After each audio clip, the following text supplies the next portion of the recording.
isinuko ang armas at nagbalik loob sa 2nd Leyte Provincial Mobile Force Company ang isang New People's Army o NPA member sa Barangay Cristina, Calubian, Leyte. Yan ay dahil sa epektibong programa ng pamahalaan sa paghimok ng mga rebelde na sumuko na para mapalagay na sa tahimik ang kanilang buhay kasama ang kanilang pamilya.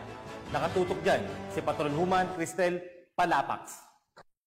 Voluntaryong nagbalik loob ang isang miyembro ng New People's Army sa 2nd Leyte Provincial Mobile Force Company Headquarters, Barangay Cristina, Calubian, Leyte. Sa kanyang pagbabalik loob ay sinuko rin nito ang armas na isang unit caliber 22 Magnum na may marka at 10 bala. Ang pagbabalik loob ay resulta ng patuloy na panawagan at negosasyon ng 2nd Leyte Provincial Mobile Force Company kasama ang Leyte Provincial Intelligence Unit at Leyte Municipal Police Station. Samantala, nakatanggap naman ang nagbalik loob ng agarang tulong pinansyal mula sa kapulisan. Ang nasabing nagbalik loob ay nasa ilalim ng kustodiya ng 2nd Leyte PMFC para sa dokumentasyon at tactical interview bago sumailalim sa programa ng ating gobyerno na Enhanced Comprehensive Local Integration Program o ECLIP. Mula dito sa Eastern Visayas, ako ang iyong PNN correspondent, Patrolwoman Palafox, alagad ng batas, tagataguyod ng Balitang Pulis.